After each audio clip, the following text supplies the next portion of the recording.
राजनीति सुविधा भोगी राजनीति हो गई है। सब अपनी अपनी सुविधाएं देख रहे हैं, सारे राजनीतिक दल अपनी सुविधाएं देख रहे हैं, राजनीतिक दलों के नेता अपनी सुविधाएं देख रहे हैं, उसके कार्यकर्ता अपनी सुविधाएं देख रहे हैं, और सुविधाएं कहाँ से मिल सकती हैं इस पर सबकी नजर रहती है। और इसी का फायदा उठा रही है हमारी सत्तारूढ़ पार्टी कि जो भी सत्ता लोलुप है, जिसकी जितनी औकात है, उस हिसाब से उसको सुविधाएं दे करके वो खरीद करके पहले उसको भ्रष्ट कर रहा है, पहले उसको उसका नैतिक पतन कर रहा है। और फल ये हो रहा है कि जनता तो अकुला रही है, जनता में तो अकुलाहट है, लेकिन जनता अपने आप तो निकल करके सड़क पर नहीं आएगी।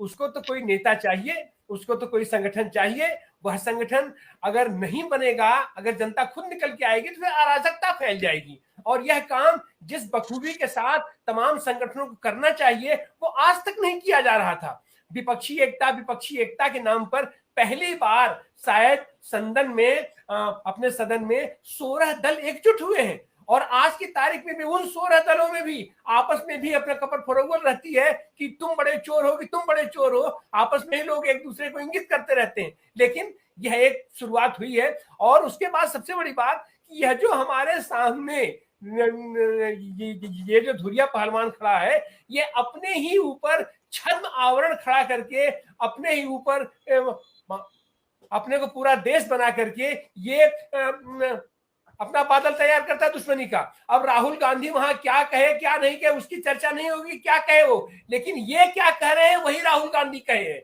तो इस तरीके की बातों को भी पर्दाफाश करने के लिए तमाम लोगों को तमाम फ्रंट से एकजुट होकर के आना पड़ेगा। आज किसान आंदोलित है, मजदूर आंदोलित है, और सबसे बड़ी चीज है कि नौजवान क्या कर रहा है। आज की तारीख में नौजवान तो रोजगार खोजने के लिए परेशान है, जबकि नौजवान जान रहा है कि इतने लाखों लाख पद खाली पड़े हुए हैं, उस पर कोई भर्ती नहीं हो रही है, और ये भर्ती के नाम पे 20,000 40,000 अग्निवीरों के लिए अपनी नौकरी निकल रही है। तो ऐसी हालत में हमारे साथ राष्ट्रीय युवा संगठन की प्रेरणा जी हैं, और जाहिर सी बात है कि नौजवान ही ऐसा तबका है कि वो तात्कालिक रूप से उसकी ऊर्जा ही देश में क्रांति का, देश में परिवर्तन का बिगुल बजा सकती है। 80 साल के बूढ़े जयप्रकाश नारायण के पीछे जब नौजवान खड़ा हुआ तब देश चक्कर के सामने आया।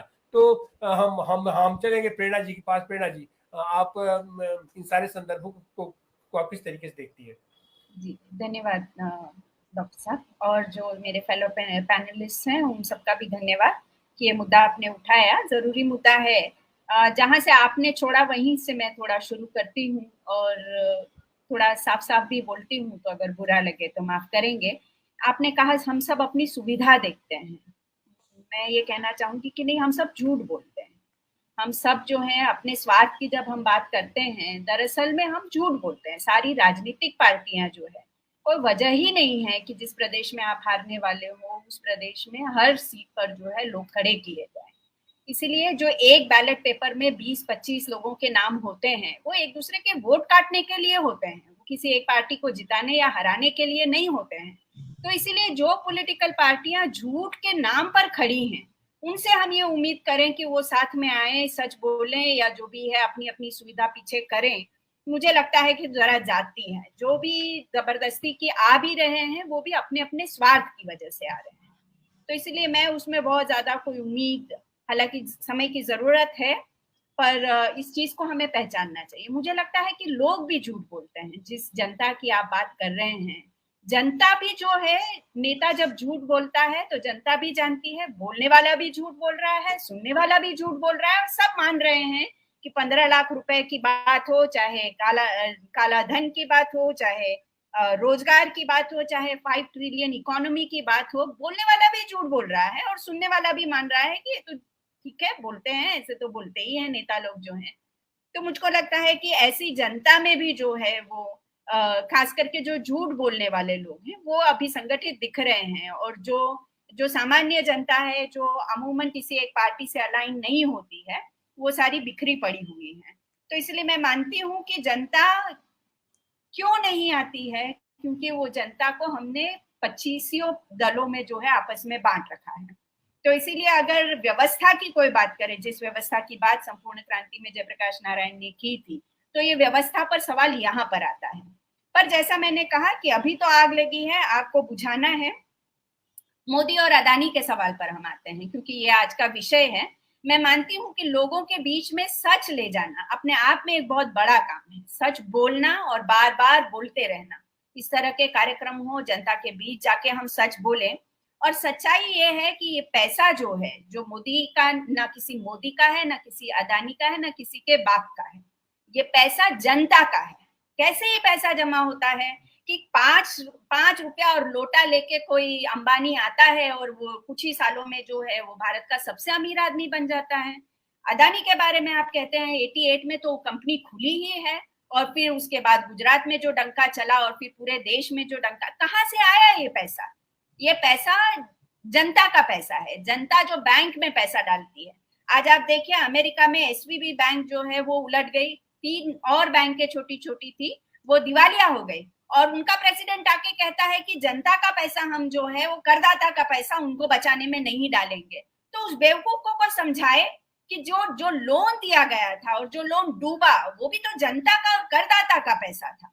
तो इसीलिए यहाँ कोई भी इंडस्ट्रियलिस्ट, कोई भी पॉलिटिशियन अगर ये कहे कि ये हमारा पैसा है और हमारे पैसे से हम जो है इकोनॉमी को 5 ट्रिलियन या कुछ भी बनाएंगे, वो हम सबको बेवकूफ बना रहे हैं। लोगों को इस बात को समझाना और बार बार उनको ये क्लैरिटी लेकर जाना कि सरकार हो तो सरकार भी हमारे वोट से चलती है और वही हमारे नोट से चलती है। तो इसीलिए कहीं पर भी अगर कोई ये सवाल उठाया जाए कि किसी भी इंडस्ट्रियलिस्ट को, किसी भी उद्योगपति को जो है वो बढ़ चढ़ के आगे आना चाहिए, और देश को जो है, देश के जो है वो विकास में अगर वो आगे बढ़ना चाहे तो उसे खुली छूट मिलनी चाहिए।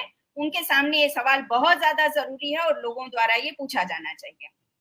बड़ा इंटरेस्टिंग कहा आपके आप पार्टी के जो नेता हैं केजरीवाल ने कि भाई अगर अनपढ़ प्रधानमंत्री हो तो गड़बड़ हो सकती है। मेरे मन में भी ये आया है, भाई ऐसा भी हो सकता है कि प्रधानमंत्री को दरअसल में ही इस बात की समझ नहीं है कि अर्थनीति चलती कैसे है, कैसे उसको, अगर आप कहते हैं कि 5 ट्रिलियन बनाना है तो उसके लिए क्या क्या करना चाहिए। ये तो वही बात वाली बात हुई ना कि जो गल्ले पे है आपको जो है वो at the end of the day आपको हफ्ता इकट्ठा करना है, बोलते हो कि ले आओ हफ्ता, इतना पैसा आना ही चाहिए मेरे गले में, कैसे लाते हो उससे हमको कोई लेना देना नहीं है। उस तरह से ये तो देश चल रहा है कि अगर आपको 5 ट्रिलियन की इकोनॉमी बनानी है तो उसके लिए पहले क्या करोगे, दूसरा क्या करोगे, तीसरा क्या करोगे, उससे रोजगार पैदा होंगे कि नहीं होंगे, उससे समानता से जो है वो वितरण होगा कि नहीं होगा उस 5 ट्रिलियन का, उसकी कोई बात नहीं है। यही आप देखिए उनके हर बात में समझ में आता है। चाहे वो 15 लाख रुपए की बात करते हैं, जब कहते हैं कि काला धन आएगा तो सबकी जेब में 15-15 लाख चले जाएंगे, या चाहे वो ब्लैक इकोनॉमी की बात करते हैं, एकदम मतलब मूर्खता की हद है ये तो। ये जो सारा बैलेट जो आपका जो क्या है वो वोटर्स जो आजकल डोनेशन देते हैं, उसके जो बॉन्ड जो बिकते हैं वो तो काला धन है। वो क्या है? और आप बॉन्ड की भी बात करते हो और सामने ये भी कहते हो काला धन दूर कर देंगे। मूर्ख बनाने के अलावा कुछ नहीं। या तो आप मूर्ख बना रहे हैं या तो आप खुद मूर्ख हैं। आपको इस बात को समझ में नहीं आती है कि दो चीजें जुड़ती कैसे हैं और कैसे चीजों पर काम किया जाता है। इसलिए मुझे लगता है कि ये जो मुद्दा है इसको लोगों के बीच ले जाना चाहिए। हमारे आपके जैसे जो लोग हैं, जो लोग आंदोलनों में लगे हुए हैं, जो जनता के सवालों पर हम सवाल उठाते हैं, हमारी दिक्कत यह है कि हम सिर्फ हमारे सवालों पर बोलते हैं। जो बहुत अच्छा उदाहरण जितेंद्र जी ने दिया जब नाजी का ये आया था कि किसके लिए आए, किसके लिए, आखिर में मेरे लिए बोलने के लिए कोई नहीं बच गया।